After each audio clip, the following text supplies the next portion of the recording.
Hey, everybody. I have a devotional thought for you today, but I wanted to start off with some announcements just so everybody's aware of what's going on.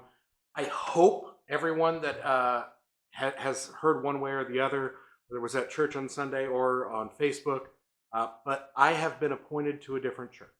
I will be ending my time here at Bethel at the end of June, and I will start at a Methodist church over in Decatur in July. So my time here is wrapping up. And it's bittersweet. I am excited for new challenges and for a new opportunity. But at the same time, I'm going to miss this place tremendously. I'm going to miss doing things like this that, quite honestly, I don't have the capabilities at the new church to do. And we've done a lot of great things here at Bethel to make this more of a current cultural type church with videos and with devotionals and Sunday sermons and all that kind of stuff. So that's all going to go away for me, and I'm sad about that. I'm sad to be leaving the people here. This has been a fantastic place to start my ministry for my first church.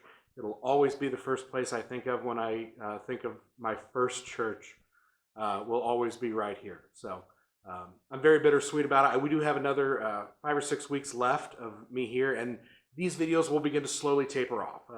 I'm going to do them for the next couple weeks, but as I start transitioning out and hopefully new pastor starts transitioning in, when we know about that, I will let you know as well.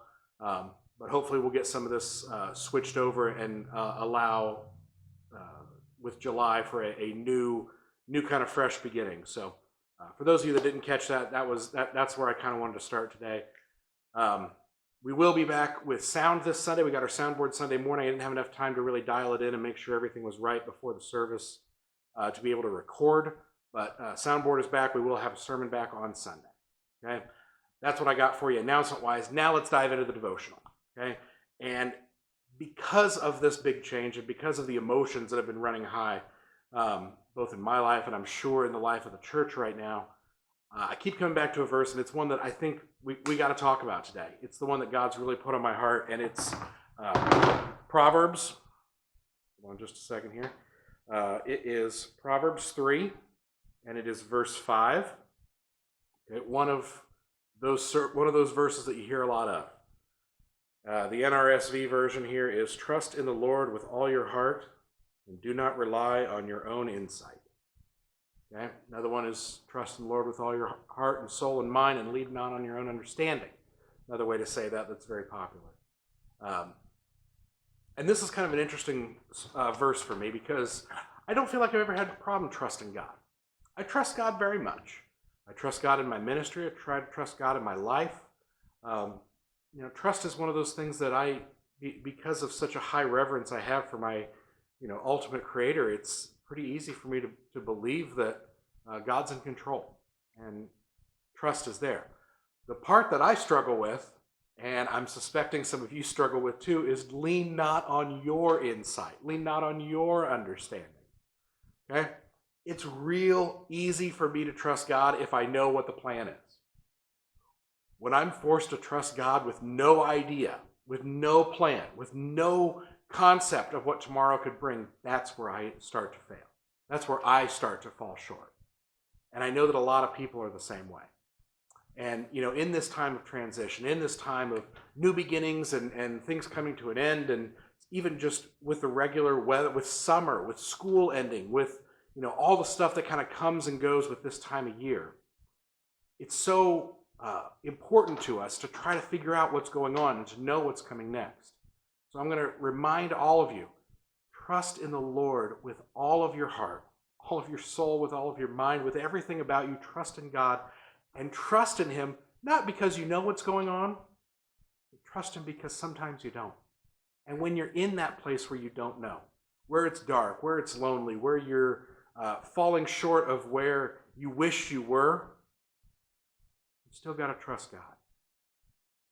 Trust doesn't get built because a plan is laid out and the blueprints are in front of you. That makes it easy to trust. It's when you don't have those blueprints that the trust becomes an act of faith.